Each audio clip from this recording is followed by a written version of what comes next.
नमस्कार। गांव का एक नौजवान बहुत सपने लेकर शहर में गया और शहर में वो ऑफिस बॉय की नौकरी करने लगा। पर मित्रों, वो घर से झूठ बोलकर गया था। अपने माता पिता और गांव वालों को उसने बताया कि वो एक कंपनी के अंदर मैनेजर है और ये झूठ बोलकर वो कार्य करने लगा। पूरा गांव उससे बहुत खुश था। उसके माता पिता बहुत खुश थे कि उनका बेटा कंपनी के अंदर मैनेजर है। लेकिन अचानक ही एक मित्र उसके पास में गया और मित्र का वो फैक्ट्री वाला मित्र था। तो उसने देखा कि वो गांव का उनका लड़का वहाँ पर आया और उसको कुछ दिशा निर्देश दिए, कुछ सामान लाने के लिए कहा और वो ऑफिस बॉय लेकर आया। वो वापस गया तो उनसे पूछा कि ये व्यक्ति क्या कार्य करता है। तो उन्होंने बताया कि ये तो ऑफिस बॉय है लेकिन बहुत अच्छा है। ठीक है। उसके बाद उनके मित्र जब जाने लगे तो उसको बुलाया और अकेले में उससे बात की कि बेटा, तूने तो अपने घर पे बताया हुआ था कि तू मैनेजर है पर तू तो ऑफिस बॉय है, ऐसा झूठ क्यों बोला? तो बोले, मेरे माता पिता की मुझसे बहुत ज़्यादा उम्मीद थी। वो बड़े बड़े सपने देखते थे कि मैं मैनेजर बनूंगा, मैं ऐसा करूंगा।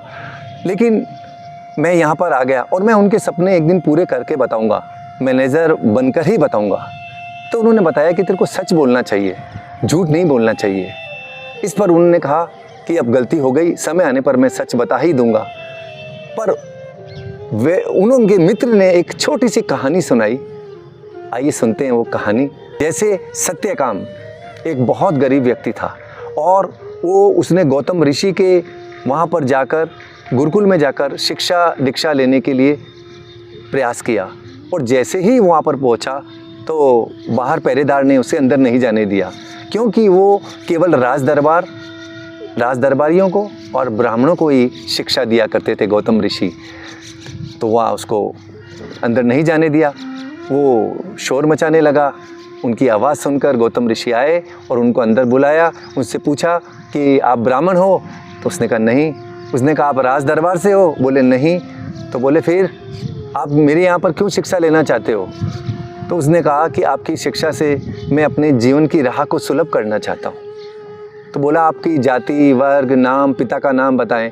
तो उस व्यक्ति ने बताया, सत्यकाम ने, कि मेरे पिता का नाम, मेरी जाति मुझे कुछ भी पता नहीं है, क्योंकि मेरी माता एक दासी, राज दरबार में दासी के रूप में सेवार्थ है और न जाने बहुत से पुरुषों के टच में रहती है वो। तो मुझे उसका नाम पता नहीं। मेरी माता को भी उनके पति का नाम पता नहीं है, यानी मेरे पिता का नाम पता नहीं है। ये बात सुनकर गौतम ऋषि बहुत उससे प्रभावित हुए, उसके सच से प्रभावित हुए कि आम जन इस बात को छुपाते हैं, लेकिन इसने बिल्कुल सत्य के साथ इसको बताया।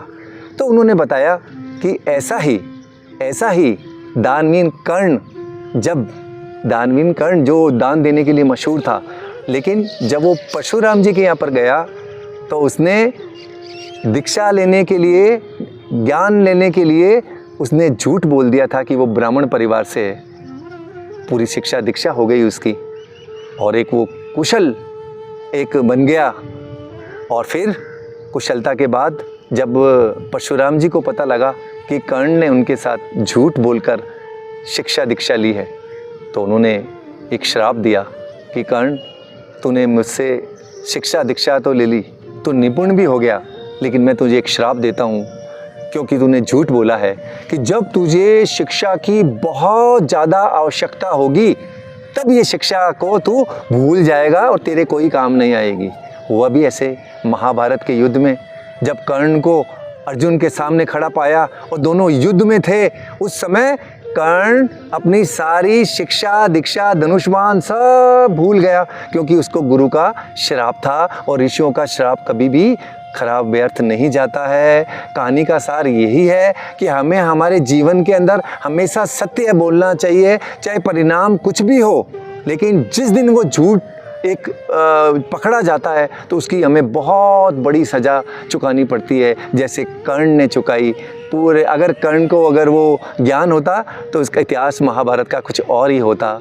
यही सार है दोस्तों कि हमें हमारे जीवन में सत्य बोलना है और सत्य काम की तरह करना है। ये बात सुनकर वो उन्होंने जाके अपने घर जाके अपने पिता को और गाँव वालों को बताया। अभी मैं वहाँ पर ऑफिस बॉय हूँ और अति शीघ्र ही जाकर मैं जल्दी से जल्दी मैनेजर बन जाऊँगा। ये मेरा सपना है, मेरी टास्क है, इस बात से करके।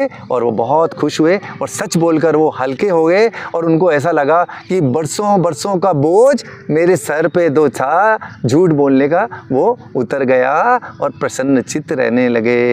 ये उपनिषद की कहानियाँ हैं जो हम छोटे बाल्यकाल में हमारे माता पिता हमारे गुरुओं के द्वारा सुनी जाती थी, जो आजकल सुनने को नहीं मिलती। हर छोटी सी उपदेश में बहुत बड़ा मैसेज छिपा होता है। यही फिर नई कहानी के साथ मैं हाजिर होऊंगा। आप इसे लाइक करें, शेयर करें और आने वाली पीढ़ी को, नए बच्चों को, मित्रों को, रिश्तेदारों को भेजें ताकि इस कहानी से प्रेरणा लेकर उनका जीवन में भी कुछ बदलाव आ जाए, सकारात्मक बदलाव आ जाए। नमस्कार।